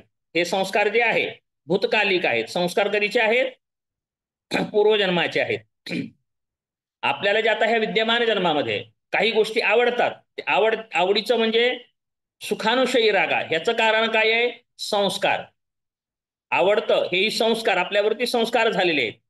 प्रतिकूल न आवडायचं आणि अनुकूल आवडायचं, बरोबर आहे. असणेपणा, राहणेपणाची, विद्यमान राहण्याची सतत अस्तित्व राहावे, विद्यमान राहावं, जिवंत राहावं, ह्याची आवड हे काय आपल्यावरती संस्कार झालेले आहेत. आणि या संस्कारामुळे सुद्धा आपल्याला या जन्मामध्ये असणेपणाची ही जाणीव आहे आणि राहावं वाटतं सतत, म्हणजे अस्मिता, अहम, ह्याची जाणीव सुद्धा संस्कारात येते. म्हणजे अविद्या आणि संस्कार वेगळे येईल का काही? अविद्या आणि संस्कार सुद्धा एकच दिसेल. म्हणजे अविद्येमुळेच संस्कार. संस्कार काय आहेत? असणेपणाचे संस्कार, अस्मिता, चांगलेपण, आवडण्याचे संस्कार, न आवडीचे संस्कार, मरू नये म्हणजे मृत्यूचं भय, ह्या मृत्यूच्या भयाचे सुद्धा संस्कार, बरोबर आहे. व्यवहार करण्याचे संस्कार, आपलं तुपलं, माझं तुझं, सुख दुःख, हे जे आहे व्यवहार, संसार करण्याची प्रवृत्ती, हे सगळेच काय आहेत? संस्कार. म्हणजे सगळे संस्कार हो, आतापर्यंत आपल्या शरीरामध्ये जे गोष्टी आहेत आपल्यामध्ये आवडतात त्या संस्कारातून आलेले आहेत. म्हणजे अविद्येतून हे संस्कार तयार झालेले. आणि हे संस्कार कशाला जन्म देतं? विज्ञानाला जन्म देतं. तर हे विज्ञान काय आहे? पूर्वजन्माची प्रवृत्ती म्हणजेच संस्कार. संस्काराचा अर्थ काय आहे? पूर्वजन्माची प्रवृत्ती. आपल्याला मानसशास्त्रामध्ये कळेल. दुधगावकर सर आहेत का? बोलल्यासारखं वाटलं मध्ये. नाहीत ना? अच्छा, ठीक आहे. हा, सर पण बोलले होते, मी बोललो होतो पहा, की आपलं मानसशास्त्र, आधुनिक मानसशास्त्र आपलं कुठपर्यंत जातं? अबोधमन, सुप्तमन, अबोधमन आणि जागृत मन. मग ते 1 ते 3 वर्षापर्यंत व्यक्तीला जाणीव असते लहान मुलाला, आणि तिथूनच सुप्त मनामध्ये गोष्टी जातात. अबोधमन, सुप्तमन, जागृत मन, हे गोष्टी केलेल्या आहेत. परंतु सरांनी पण उदाहरण दिलं होतं, पण भारतीय मानसशास्त्र जे सायकोलॉजी आहे ते जन्माच्याही मागे जाते, बरं का, जन्माच्याही मागे जाते, आणि मृत्यूच्याही नंतर राहते, बरं का. म्हणून भारतीय मानसशास्त्र आणि पाश्चिमात्य मानसशास्त्र, आपल्याला दुसऱ्या सत्रामध्ये भारतीय मानसशास्त्र शिकायचं आहे, आणि कैवल्यपादामध्येच कळेल पण ते मानसशास्त्र पक्क. आणि 4थ्या सेमिस्टरला बघा कैवल्यपाद पण आहे आणि पाश्चिमात्य मानसशास्त्र, वेस्टर्न सायकोलॉजी सुद्धा आहे, ते कळेल आपल्याला. तर काय म्हणत होतो आपण? आपल्या चित्तावरती संस्कार जन्मापासून झालेले आहेत म्हणतो आपण, परंतु हे विज्ञान संपतं, तिथं अध्यात्म सुरू होतं, बरं का. विज्ञानाची दृष्टी इथंपर्यंतच आहे की जन्मापासूनच सांगायला लागतात. लहान मुलाबद्दल असं काय झालं? आपण सायकोलॉजी म्हणजे मानसशास्त्र तज्ञाकडे जातो, मानसोपचार तज्ञाकडे जातो, मग ते म्हणतात हे लहानपणी कुठे होता, काय होता, कुणापाशी राहत होता, कसं वागत होता, आजी आजोबापाशी होता, गावामध्ये होता, शहरात होता, शाळेत कुण्या होता, हे असं का वागतोय, किंवा मैं ऐसा क्यों हूं, मी असा का आहे, याचं उत्तर काय देईल आपलं आधुनिक मानसशास्त्र? काय देईल उत्तर? तर याचा कालावधी कुठे गेलेला आहे, याचा कालक्रम कुठे झालेला आहे, व्यतीत कुठं झालेला आहे, मग त्यावरनं घेईल. मग तिथे सापडत नसेल काय करेल? कॉलेजमध्ये कळत नसेल, आणखी थोडं लहानपणाकडे जाईल, लहानपणातही कळत नसेल, आणखी शिशु अवस्थेपर्यंत कळेल. तर काय सांगतात? 1 ते 3 वर्ष, 1 ते 3 वर्ष जे आहेत ते सगळ्यात महत्वाचे वय आहेत, कालावधी आहे लहान मुलाचा. ते जेवढं व्यक्ती शिकतो ते आयुष्यभर शिकत नाही म्हणे. आपल्याला वाटतं बारकली पुरे त्याला काय कळतं, त्याला काय कळतं, परंतु इथंपर्यंत थांबतं. पाश्चिमात्य मानसशास्त्र इथेच थांबतं, परंतु इथून तर पुढे आपलं मानसशास्त्र सुरू होतं. म्हणजे काय सांगायचं? हे अविद्या आणि संस्कार सांगतोय बरं का, बाहेर नाही गेलो मी, बाहेर नाही गेलो बरं, मी बाजूला नाही विषयाच्या गेलो. म्हणजे अविद्येपासून आपण संस्कारावरती आलो. तर हे संस्कार म्हणजे विज्ञान, म्हणजे विद्यमान जन्मामध्ये यायचे आपल्याला.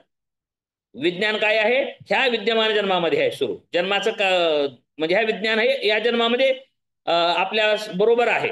म्हणजे आत्मा जो म्हणतात तो घटक इथे विद्यमान आहे. ते विद्यमान असण्याला कारण काय आहे? संस्कार. तर ते संस्कार सांगतोय मी तुम्हाला, संस्कार सांगायचे. म्हणजे पूर्वजन्मामध्ये जे जे गोष्टी आपल्यावरती झालेल्या आहेत आणि त्याचं काय पडलेले आपल्यावरती प्रवृत्ती बनले. प्रवृत्ती, संस्कार शब्दाचा अर्थ काय घेईल? प्रवृत्ती. आपल्याला असावंच का वाटतं? नसल्यानं काय होतं? नाही, सहज आहे. असं कसं आहे हो? आता म्हणा सहज कोणाला विचारा बरं, त्याला उत्तर मिळतं का बघा बरं. ठीक आहे, आपण काय म्हणू, असं चुकीचं वागल्याने काय होतं, काही पण खाल्ल्याने काय होतं, आजारी पडशील. उत्तर द्या मॅडम, तुम्हीच कॅमेरा चालू म्हणून तुम्हालाच विचारतो. काही पण खाल्ल्यानं काय होईल? काही पण खायचं काय होतं? चांगलं का बरं खावं? आजारी पडतंय. आजारी पडल. आजारी पडल्यानं काय होतंय? पडू द्या की मग आजारी. काय होतंय? पडू द्या आजारी. उत्तर द्या आता. स्वस्थ खूप राहण्यासाठी. आजारी पडला तर मरणाची भीती. हा मग काय होतंय मेलं तर मूर्त्या की मग हा असं म्हणतो. आता याला उत्तर द्या. मग ते हे सर आसक्ती त्या व्यक्तीबद्दल म्हणजे मरल्यानं भय काय होतंय असं त्यांना म्हणून द्या. ह्याचं उत्तर नाही. पण आहे आज कसं जमतंय तुम्हाला काय कळतंय का पागल आहे माणूस. शेवटी काय म्हणाल तुम्ही काय होतंय मग मेलं तर असं म्हणा बरं. एक उत्तरच नाही त्याच्या पुढे. का बरं बाबा विचार करा तुम्ही. का बरं मरून नको वाटतंय.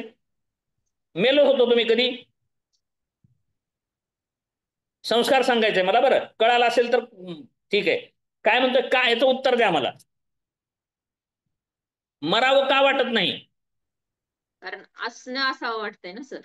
का असणं बरं असं असावं वाटतं असणं का बरं असं वाटतं हे सांगा. सुख का बरं भोग असं राग वाटतंय. राग राग आकर्षण सगळ्या ह्या भोग गोष्टींच्या भोग भोगांच्या करणे. हा गोष्टी. ठीक आहे. आता त्याला उत्तर वस्तूंचं विचार. भोग. आकर्षण का बरं आहे. काय इंद्रियांचे आकर्षण. मरणाला दुःख आहे, दुःखच आहे मरण. वस्तूंचं भोग करणे सर. भोग का बरं आवडतात. भोग नाही हो भोगच घेऊन ये मी सांगतोय ना. उत्तर काहीच सापडत नाही याला. सुख आवडतं अनुकूलता माणसाला. सुख वाटणे. सुख का बरं आहे. सुख कशाला हो. दुःखी व्हा ना. काय होतंय दुःखानं. सुखी काय आवड आहे. सुखाची आवड तुम्हाला. हे पूर्वपार चालत आलेलं हे माझं हा आहे पूर्व ही माझी सांगता येईल की फॅमिली आपल्याला आहे. याचं उत्तर मिळत नाही. म्हणजे हम्म. मनाला आवडतंय. मनाला का बरं आवडतंय म्हणा. हे नाही मनाला वाटतंय मरुणी वाटतंय हो. किती म्हणा तुम्ही मरुणी वाटतंय असं म्हणाल तुम्ही. उत्तर काही पण देत आहेत. समर्पक उत्तर देता येत नाही इथे. इथे आपल्याला समर्पक उत्तर देता येत नाही. कळालं का माझं म्हणण्याचं तात्पर्य. समर्पक उत्तर देता येत नाही. का होतंय मेल्यानं म्हणलं तरी काही असं कुठं असतंय का हो. काही पण म्हणाल तुम्ही पण उत्तर असं का बरं वाटतं विचार करा आता तुम्ही. हे विचार ज्यांना आला त्यांना शोध सुरू झाला मग सत्याचा. तिथूनच गौतम बुद्ध हे तयार झालेले आहेत बरं का. का बरं वाटतं हे विचारा. उत्तर नाही आपल्याकडे. बरोबर आहे. आपल्याला म्हणता येईल की हे असं असं खाऊ नये म्हणून का बरं वाटतं. काय म्हणाल तुम्ही. हे काय पण खाल्ल्याने काय होतंय म्हणलं की आजार. का बरं आजारी पडले होते मी. चांगलं नाही बाहेरचं खाणं चांगलं नाही आजारी पडले होते. का बरं आजारी पडलो होतो. काही पण खाल्ल्यामुळे. म्हणून मी आता काही पण खात नाही बाहेरचं खात नाही. बरोबर आहे. हे पदार्थ खायचं नाही चांगले नसतात. म्हणजे आजारी पडलो होतो हे कळालं म्हणून. मग ह्याच्या मुळाशी गेलं तर हे काही गोष्टी अशा कळतात की आपल्याला माहिती नाही परंतु आपल्याला नको वाटतात. मरून आपण पाहिलेलं नाही. बरोबर आहे. तरी पण आपल्याला मरू नये वाटतं. हेच सगळ्यात मोठं बघा. हेच विचार करा आता. कुणीच मेलेलं नाही आतापर्यंत. म्हणजे ह्या जन्मात बरं का मेलेलं आहे परंतु कधी मेलावं माहितीये का. कुणीच मेलेलं नाही ह्या जन्मात बरं का. मरून कुणी आलेलं कुणीच नाही इथे. मरण यातना बघितलेलं कुणीच नाही. पण तरी पण मरण आवडत नाही. आणि असणेपणामध्ये काही सुख नाही. असणेपणात सुख वाटतं का नाही. तरी पण असावं वाटतंय. काय कमाल आहे. मग याचं कारण काय आहे. संस्कार. म्हणजे अनेक जन्मामध्ये हे झालेलं आहे. आणि याचंच कारण काय आहे अविद्या. हे संस्कार कशाने झाले तो म्हणजे प्रवृत्ती तयार झाली. कशी प्रवृत्ती झाली. संस्काराचा अर्थ काय घेतला प्रवृत्ती. कशाची प्रवृत्ती. असं वाटतं सवय पडली हो. आता नको वाटलं तर तंबाखू खातं. अहो तंबाखूमध्ये निकोटीन असतंय असं असं होतंय तसं होतंय. अहो लय अवघड आहे लय अवघड आहे. विचारा बरं तंबाखू खाणाऱ्याला विचारा काय सांगतात ते. काय होतंय सवय पडल्या हो ऐकत नाही. बरं मरतंय म्हणून म्हणतात. तंबाखू खाने से कॅन्सर होता है असं लिहिलंय का नाही. लिहितात का नाही. मग न वाचता खातात का हो? कळत नाही का वाचा येत नाही का. असं लय विचित्र फोटो दाखवतात वर वंगळे फोटो दाखवतात तरी खातात का.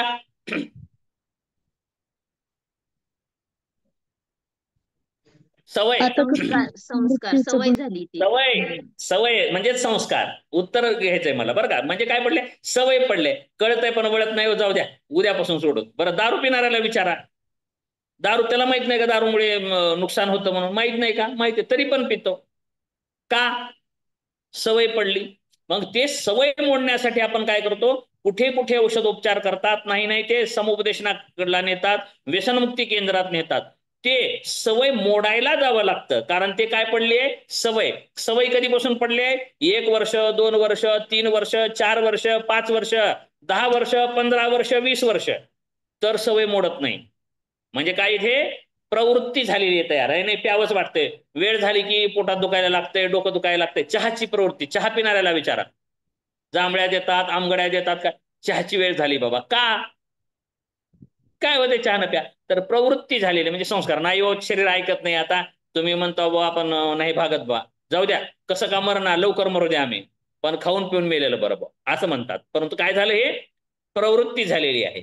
म्हणजे संस्कार झालेले म्हणजे शरीरावर संस्कार झालेत तर शरीर ऐकत नाही. शरीरावरचे संस्कार आहेत तर शरीर ऐकत नाही. खा पी मौज मजा कर शरीर म्हणतात. म्हणजे हे शरीरावरती झालेले काय संस्कार, म्हणजे ह्याला शब्द आहे प्रवृत्ती. यालाच म्हणायचं व्यसन. याला काय म्हणायचं व्यसन. व्यसन लागलेलं आहे वागण्याचं, बोलण्याचं, खाण्याचं, पिण्याचं. तसंच व्यसन म्हणजेच व्यसनालाच नाव काय दिलं प्रवृत्ती. आणि ही प्रवृत्ती यालाच नाव आहे संस्कार. आणि ही प्रवृत्ती जगणेपणाची, असणेपणाच्या आवडीची आणि नसणे हे न आवडायची, ही प्रवृत्ती, ही संस्कार कधीपासूनचे आहेत तर अनादी काळाचे आहेत. म्हणून आताही आपल्याला मेलेलं असताना आहे आपण अगोदर, म्हणून आया जन्मामध्ये आपल्याला मेलेलं आठवत नसलं तरी सुप्त मनामध्ये, बरं का, सुप्त मन मनाय भाग नाही आता, हे अध्यात्मामध्ये नाही, हे आधुनिक विज्ञानामध्ये आहे, म्हणजे मानसशास्त्रात आहे, परंतु सुप्त म्हणतो जाता. शब्द काय वापरायचा मग चित्तावरती संस्कार म्हणावं लागेल ना आपण. ह्याच्यामध्ये काय म्हणतो आपण योगदर्शन शिकवत असताना काय म्हणणार आहोत चित्तावरती संस्कार म्हणायचे आपल्याला. कारण चित्त जन्म मरणाला कारण चित्तच इथून तिथं तिथून तिथं, बरं का. म्हणून चित्तवृत्ती निरोध, हा चित्तवृत्तीचा निरोध म्हणून करत आहोत आपण. पण इथं चित्त म्हणायचं नाहीये, म्हणून आपल्याला काय म्हणायचं विज्ञान. विज्ञान आहे इथं. तर संस्कार झालेले आहेत, अनादी काळाचे संस्कार आहेत, मरण्याचे संस्कार आहेत, आपलेपणाचे, तुपलेपणाचे, माझं तुझं हे ते अनेक संस्कार झाल्यामुळे आपण हे प्रवृत्ती तयार झालेली आहे. असणेपणाची, नसणेपणा न आवडायची अशी एक प्रवृत्ती आहे. प्रवृत्तीचं नाव आहे संस्कार. पूर्वजन्मामध्ये हे संस्कार, ही प्रवृत्ती कधीची आहे, हे संस्कार, ही प्रवृत्ती कधीची आहे जन्मापासून पूर्वजन्मापासून. हा जन्मापूर्वीची आहे. ही प्रवृत्ती कधीची आहे जन्मा अगोदरची आहे. या जन्मात तर आपल्याला मरून माहिती नाही, मेलेलं माहित नाही आपल्याला, तरी पण वाटतं आपल्याला. सुख दुःख हे जे अनुभूतीचं कारण अगोदरच्या जन्मामधील संस्कार म्हणजेच काय आहेत अविद्या आणि संस्कार. हे कधीचे आहेत अगोदरचे, म्हणजे भूतकाळातील आहेत. हे संस्कार कधीचे आहेत भूतकाळातील आहेत. आणि ह्या भूतकाळाच्या संस्कारातून कशाचा जन्म होतो विज्ञानाचा जन्म होतो. इथून आता हे जन्म सुरू झाला. आता बरं का, यालाच नाव काय माहितीये, हे जे द्वादश निदान आहेत ह्यालाच नाव काय दिलंय आपण, या सिद्धांताला काय म्हणतात दुःख निरोध. आणखी नाव सांगा. दुःख समुदाय. दुःख समुदाय ह्यालाच काय म्हणलंय आणखी सिद्धांताचं नाव सांगितलं होतं बघा.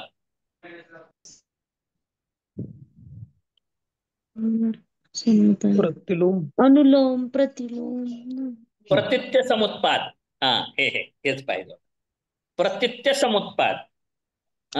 प्रतीत्य म्हणजे प्रतिती किंवा असणे. प्रतिती म्हणजे असणे, म्हणजे एकाच्या असण्यातून दुसऱ्याचं काय होतं समुत्पाद. उत्पाद म्हणजे जन्मने, एकाच्या असण्यातून दुसरं जन्मन, याचं नाव आहे प्रतीत्य समुत्पाद. हे दुसरं जे आर्य सत्य आहे यालाच नाव काय म्हणतात द्वादश निदान. यालाच काय म्हणायचं दुःख समुदाय, यालाच नाव द्यायचं. इथूनच सिद्धांत तयार झाला. आणि हा प्रतीत्य समुत्पाद हा बौद्ध दर्शनाचा मध्यवर्ती सिद्धांत आहे, मुख्य सिद्धांत आहे. काय प्रतीत्य समुत्पाद.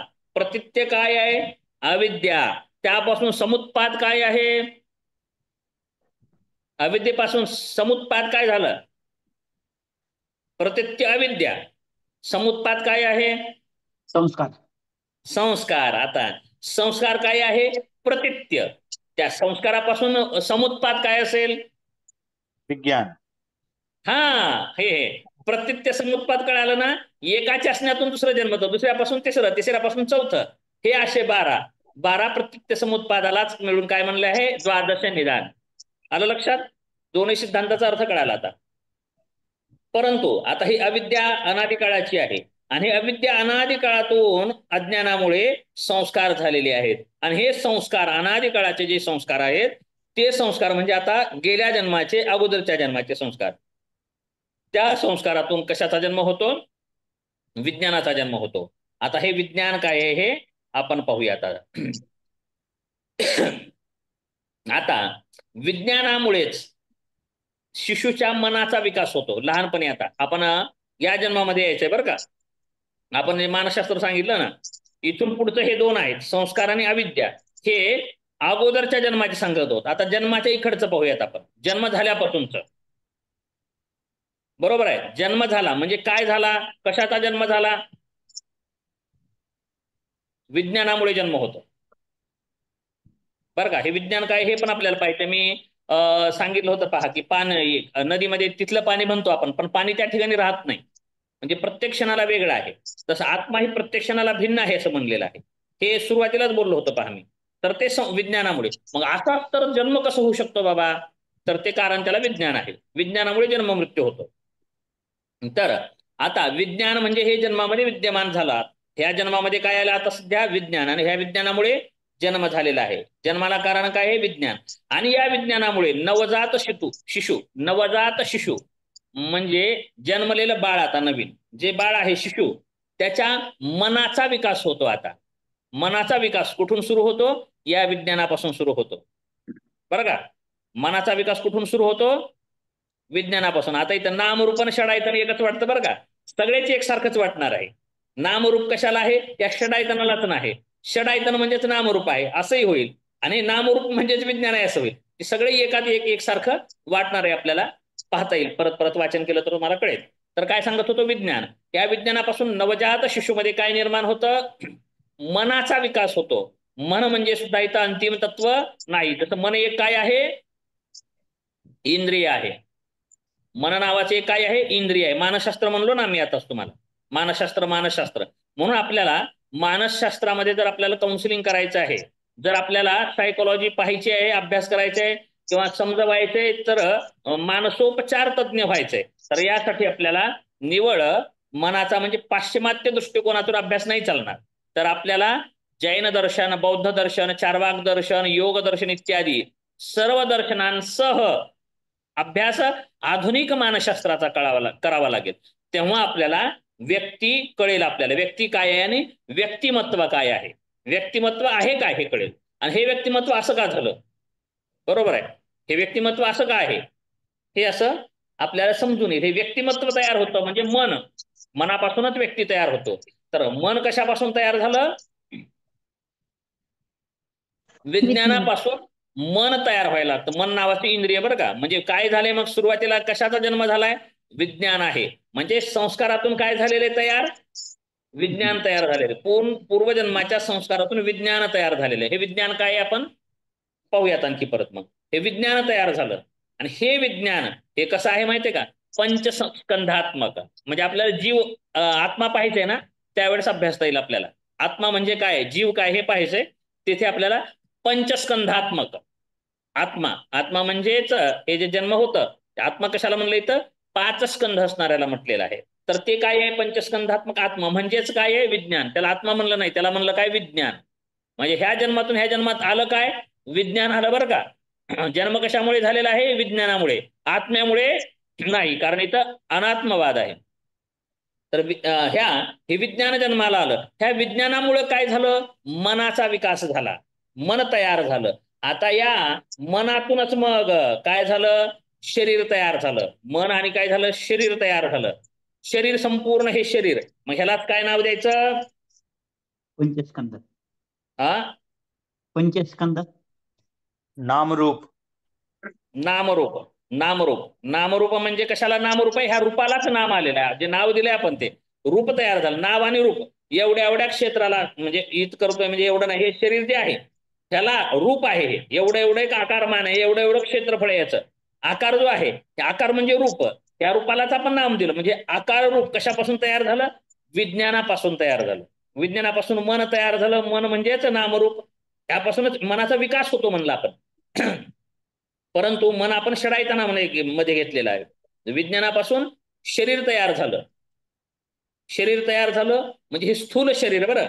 ह्या स्थूल शरीरालाच काय नाव दिलं आपण? नामरूप. यालाच नाव दिलं नामरूप. नामरूप तयार झालं. आणि हे नामरूप म्हणजे हे शरीर. बरं का. नामरूप शब्दाचा अर्थ एक पुतळा. नामरूप म्हणजे काय? एक पुतळा जो आहे त्याला नाव काय आहे? नामरूप. विज्ञानापासून हे पुतळा तयार झाला. बरं का. विज्ञान आहे कशाचं? पूर्वजन्म ते हे जन्म याचा संधिभाग कुठं आहे? तर विज्ञान आहे. म्हणजे अगोदरच्या जन्मातून या जन्मात प्रवेश करून देणारं काय आहे? विज्ञान आहे. कारण आत्मा तर इथं सतत विद्यमान राहत नाही. म्हणजे उदाहरण घेऊयात, आता इथे उदाहरण देतोच तरीही. दिव्याची ज्योत, अखंड दिव्याची ज्योत, इथं उदाहरण दिलेलं आहे. जसं चार्वाकाने दिले तसे यांनी उदाहरण दिलं की दिवा सतत पेटलेला आहे, मेणबत्ती किंवा दिवा. मग दिवा अखंड अखंड अखंड पेटलेला आहे, बरोबर आहे. परंतु अखंडित दिवा एकसारखा नाही म्हणे. तर प्रत्येक क्षणाला दिव्याची ज्योत भिन्न आहे. तो प्रकाश आहे ना, म्हणजे ज्योत प्रत्येक क्षणाला भिन्न आहे. मात्र ते आपल्या दृष्टीस पडत नाही. जसं कोणत्या तर ह्याच्यात विज्ञानामध्येच मी अभ्यासलंय बघा. आता विज्ञानाचं कुणाला कळत असेल तर सांगतो. आता आपल्याला बल्ब जो दिसतोय, कांडी बल्ब जो काय असेल ते प्रकाश, तो अखंड सारखा दिसतो का नाही? अखंडित दिसतो. परंतु तो कित्येक वेळा, एका सेकंदामध्ये कित्येक वेळा बंद चालू होतो म्हणे, मिचमिच होतो. खरंय ना हे? त्याला दृष्टी सातत्य म्हणतात सर. हा, तर मग ते आपल्या दृष्टीला दिसत नाही ते बंद चालू व्हायला लागलेलं. मग हे बल्ब आता चालू आहे म्हणतो आणि बंद चालू व्हायला लागलं, आपल्या दृष्टीस कळायला लागलं बंद चालू व्हायला लागलेलं, तर आपण म्हणतो की मिचमिच करायला लागलाय, कुठं स्पार्किंग व्हायला लागली की काय दोष झाला की. परंतु हे सतत मिचमिच करायला लागतं. परंतु त्याचा वेग किती आहे? तर खूप वेग आहे. त्यामुळे आपल्या दृष्टीस पडत नाही. तसं प्रत्येक क्षणाला एक ज्योत नाही, प्रत्येक क्षणाला भिन्न आहे, परंतु ते आपल्या दृष्टीस पडत नाही, कारण तेवढी आपली सूक्ष्मता नाही. मग गौतम बुद्ध इत्यादी काय ध्यानाद्वारे, जसं कोणतं ध्यान म्हटलं होतं? प्रेक्षा ध्यान, प्रईक्षा, पाहणे. बरं का, ध्यान म्हणजे नुसतं पाहणे आहे, तिथं करायचं काहीच नाहीये, बरं का. विपश्यना, विपश्यना ध्यान म्हणजे पण काही करायचं नाही बरं का, असं करा तसं करा नाही. विशुद्ध पश्यना, पश्य म्हणजे पाहणे, फक्त पाहायचे. ध्यान कसं म्हणता येईल मग? त्यालाही ध्यान नाही म्हणावं लागेल मग आपल्याला. आलं लक्षात? पाहणे, फक्त करणे काहीच नाही तिथे, फक्त पाहायचंय. पाहणे कशावरनं सांगितलं मी? विषय गेला बाजूला. विपश्यना, दिव्याची ज्योत बदलत असते. हा, अच्छा, त्यावरनं आलं. म्हणजे आपल्याला दिसत नाही. का दिसत नाही? तर आपली दृष्टी तेवढ्या सूक्ष्मतेला पोहोचलेली नाही. मग आपल्याला धारणा, ध्यान आणि समाधीचा निरंतर अभ्यास झाल्यानंतर आपल्याला काय होईल? ती दृष्टीस येईल, बरं का. मग विभूतीपादामध्ये दाखवलेत बघा, विभूती काय काय आहेत ते सांगितलेले आहेत. त्यामुळे आपल्या दृष्टीस तेव्हा पडेल, आपल्याला कळेल, परंतु तेव्हा कळेल की आपण तेवढ्या सूक्ष्मतेला जाऊ. हर्टज सांगितलं बघा मी, 20 हर्टज पर्यंत आपल्याला आवाज येत नाही. 20 हर्टज पर्यंत म्हणजे आपल्याला जे आवाज येतात तेवढे आवाज येतात, एवढेच आवाज नाही. काही काही आवाज येते आपल्याला आवाजच येत नाही, म्हणजे आपण पण बहिरे आहोत, बरं का. बरोबर आहे. परंतु एवढ्या बहिरेपणापेक्षा जास्त बहिरं झालं तर त्याला आपण बहिरं म्हणतो. परंतु प्रत्येक व्यक्ती बहिरा आहे. 2 वर्षापर्यंत जास्त ऐकू यायला लागतं बरं का मुलाला, लहान बाळाला 2 वर्षापर्यंत ऐकायला पण जास्त येतं बरं का. मग आपले म्हणतात लहान लेकराला जपतात बघा, म्हणजे जे म्हणतात ना ते खरंच आहे. म्यूट करा सर, कुडके सर, म्यूट करा. आपल्याला तास संपवायचं इथं. जाऊ शकता तुम्ही, मामा जावा. तुम्हाला नाही बरं का म्हणलं, ह्यांना म्हणलं, बालाजी सरांना म्हणलं. काय सांगत होतो? लहान बाळांना 2 वर्षापर्यंत जास्त ऐकायला येतं. जास्त ऐकायला येतं, बरोबर आहे. तसं दिसायला पण जास्त लागतं बरं का. 2 वर्षापर्यंत मी आणखी सांगितलं होतं बघा स्वराच्या वेळेस की 2 वर्षापर्यंतच्या बाळाला बरं का सू करण्याची इच्छा होते त्यावेळेस डावी नाकपुडी चालते, शी करतो त्यावेळेस उजवी नाकपुडीत चालते, ज्यावेळेस त्याला भूक लागते त्यावेळेस उजवी नाकपुडीत चालते, बरं का. म्हणजे हे जे नैसर्गिक क्रम आहे तो योग्य चालतो 2 वर्षापर्यंतच. 2 वर्षाच्या नंतर तो मीठ मिरचू खायला लागलं, बाहेरचं अन्न खायला लागला, तिथून त्याची प्रवृत्ती बदलते, म्हणून आपला विवेक जातो. ओज पण लहान मुलांमध्ये आपण पाहिले बघा, लहान मुलामध्ये ओज असतं, ओज चेहऱ्यावरती दिसतं. सप्तधातू सांगितलेत, आयुर्वेदवाल्यांना कळत असेल ते बरं का.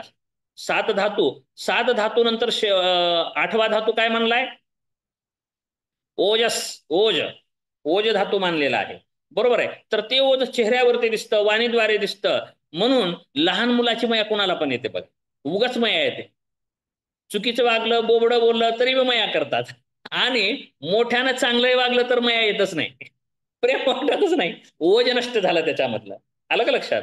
म्हणून ओजस्वी वाणी म्हणतात बघा आपण काही महात्म्यांना, सिद्ध पुरुषांना, बरं का, दिव्यता असणाऱ्यांना, तपोबला असणाऱ्यांना, ज्यांची साधना आहे, तर त्यांच्या सुद्धा वाणीवरती ओज निर्माण, ओज असतं बरं का, जिभेद्वारे वाणीद्वारे ओज प्रगट होतं, म्हणून ते आवडायला लागतं. प्रत्येकाला आवडायला का लागतं? तर ती वाणी कशी आहे? ओजस्वी वाणी, बरं का. चेहरा पण आवडायला लागतो त्यांच्याविषयी.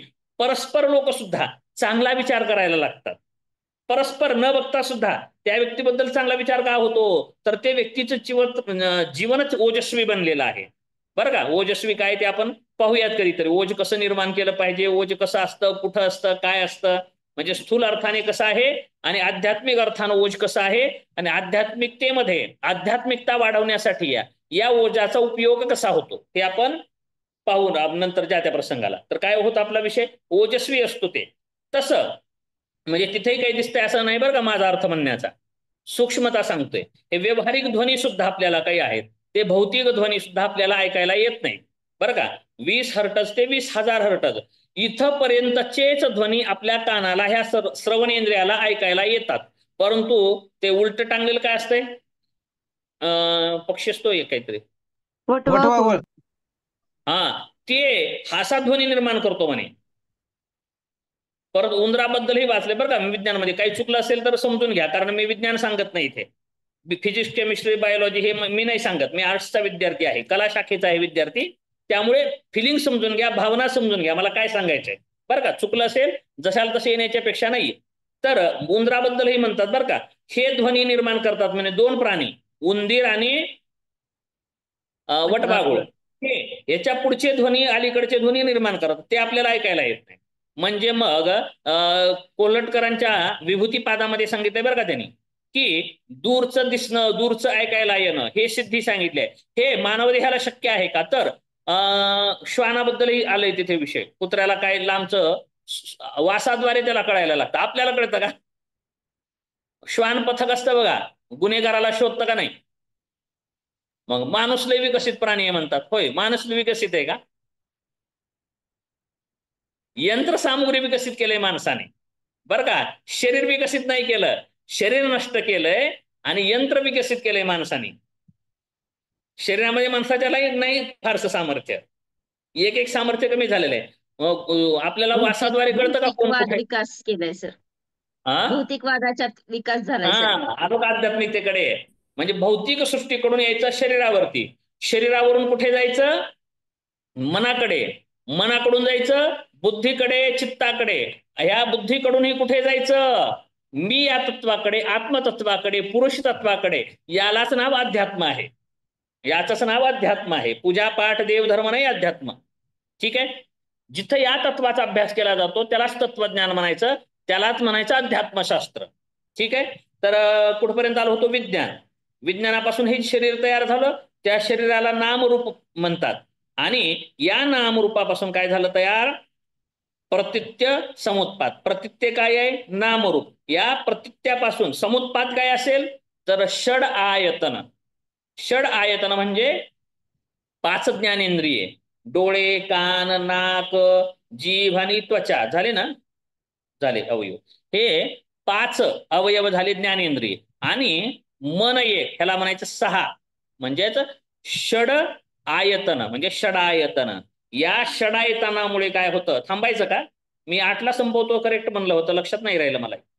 8:30 वाजलेत पहा. ठीक आहे, 1.5 तास आला. मी ठरवलं कधी म्हणलंय ना मी 1 तासात संपत नाही. एवढं घ्या सर. आता बरोबर वाटायला लागलं, आता चांगली गोडी लागते बघा. आता लिंकवर आल्यासारखं वाटतंय, आता थांबावं वाटत नाही. काय करायचं? आतला प्रॉब्लेमच आहे माझा. सुरुवातीचा अर्धा तास लिंक लागायचं जातं, पुढच्या अर्धा तासात लिंक लागते, थोडं चांगलं लागलं की पुन्हा वेळ संपतो, असं होतं. तर व्यवस्थित आलेलं आहे थोडस. ठीक आहे, आपण थांबूयात. ठीक आहे, आपण थांबूयात, परत घेऊयात रिपीट. परीक्षा दूर आहेत बरं का, परीक्षेची कुणीच काळजी करू नये, गडबड करू नये.